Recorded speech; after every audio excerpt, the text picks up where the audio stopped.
டெல்லியை பொறுத்தவரை எல்லா மக்களுக்கும் தெரியும், ஆம் ஆத்மி கட்சி என்பதே காங்கிரஸுடைய ஊழலை எதிர்த்து உருவான ஒரு கட்சி. இந்தியா எகெயின்ஸ்ட் கரப்ஷன் அதன் பிறகு ஒரு பொலிட்டிக்கல் மூவ்மெண்டா அரசியல் கட்சியாக மாறி அரவிந்த் கெஜ்ரிவால் அவர்களே ஷீலா தீட்சித் அவர்களை எதிர்த்து தான் வெற்றி பெற்று வந்தாங்க. ஸோ ஆம் ஆத்மி கட்சியினுடைய அடிப்படை பார்த்தீங்கன்னா காங்கிரஸை எதிர்த்து உருவானது. ஆனால் இன்னைக்கு ஆம் ஆத்மி கட்சியும் காங்கிரஸும் கிட்டத்தட்ட ஒரே குட்டையில் ஊறிய மட்டைகள் அப்படின்னு நம்ம தமிழ்நாட்டில் சொல்லுவோம். அந்த அளவுக்கு இருக்கின்றார்கள். இருவருமே ஊழல்ல ஒருவருக்கு சளைத்தவர்கள் கிடையாது.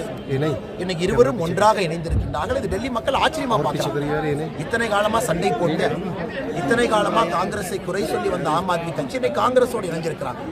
4 இடத்துல ஒரு கட்சியும் 3 இடத்துல ஒரு கட்சியும் போட்டிடுறாங்க.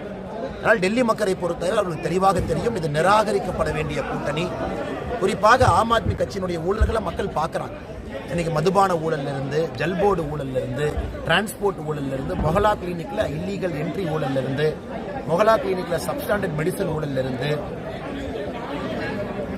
இங்கே அரசு பள்ளிகள்ல நாங்கள் வகுப்பறைகள் கட்டுகின்றோம் என்று சொல்லி அந்த ஊழல்ல இருந்து தொடர்ச்சியாக ஊழல் மலிந்த ஆட்சியாக ஆம் ஆத்மி கட்சியினுடைய ஆட்சி இருக்கு.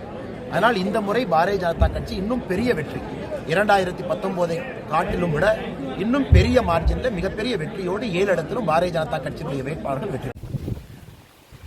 வணக்கம் இந்து சொந்தங்களே. திருநெல்வேலி மாவட்டம் நாங்குநேரி தாலுகா ஆண்டார்குளம் கிராமத்திலேருந்து நாங்கள் பேசுகிறோம். இது ஒரு ஃபேமஸான சிவன் கோயில். இந்த சிவன் கோயில் ஒரு காட்டுப்பகுதிக்குள்ளே இருக்குது. இதை புனரமைக்காமல் பல காலமாக பாதிப்பான சூழ்நிலையில் உள்ளது. இதில் பார்த்திங்கன்னா நிறையா நாகங்கள் குடிப்போகும், நிறையா மயில்கள் அடைகிறது. பல விசித்திரமான கோயில் இந்த கோயில். இந்த கோயிலை புனரமைக்கிறதுக்கு நாங்கள் பல காலமாக ரெடி பண்ணிக்கிட்டு இருக்கோம். ஆனால் எங்களால் இன்னும் முடியலை. எங்களால் எக்கனாமிக் பிரச்சனைனால முடியலை. இதை பாருங்கள், ஜல்லி அடித்து போட்டிருக்கோம், ஜல்லி எல்லாமே அடிச்சிருக்கோம்.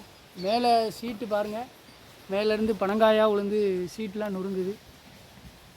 உங்களால் முடிஞ்சது 5 10 50 100 எவ்வளோ இருந்தாலும் சரி, நான் என்னுடைய ஜிபே நம்பர் சொல்கிறேன்.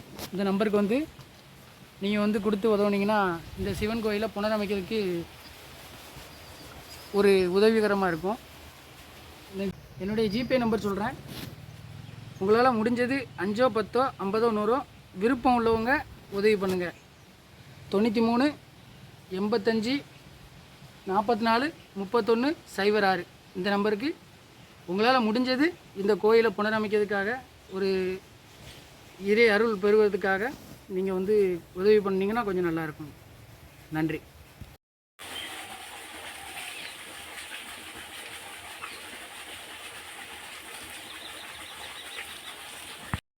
ஓம் சரவண பவ.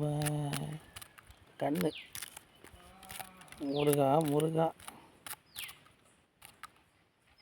இதுதான் முருகனோட அழகு. அழகு தெய்வம் முருகன், அழகு தெய்வம். பாருங்க சண்டையை பாருங்க. அவருக்கு கொடுத்தோன்னே இவருக்கும் வருது. இந்தா முருகாவா, பார்த்தீங்களா? பொறாமை பாருங்கள். மனுஷன் தான் அடிச்சுக்கிறான்னா நீங்களையும் அடிச்சுக்கிறீங்க. நீங்களாம் அவதாரம் இப்படி அடிச்சுக்கூடாது, சரியா? நீங்களாம் அவதாரம் இப்படி அடிச்சுக்கூடாது, ஓகே? பாருங்கள் எவ்வளோ தூரம் பறந்து கொத்துது அந்த மயிலை. இவருக்கு ஒரு 8 வயசு இருக்கும், அவருக்கு ஒரு 7 வயசு இருக்கும். அவர் இவரோட 1 வயசு சின்னவருங்கன்னாட்டி இவர் கொத்துறாரு. என்ன சொல்ல போங்க. ஆண்டவனே நாராயணா. ஓம் சரவணபவ.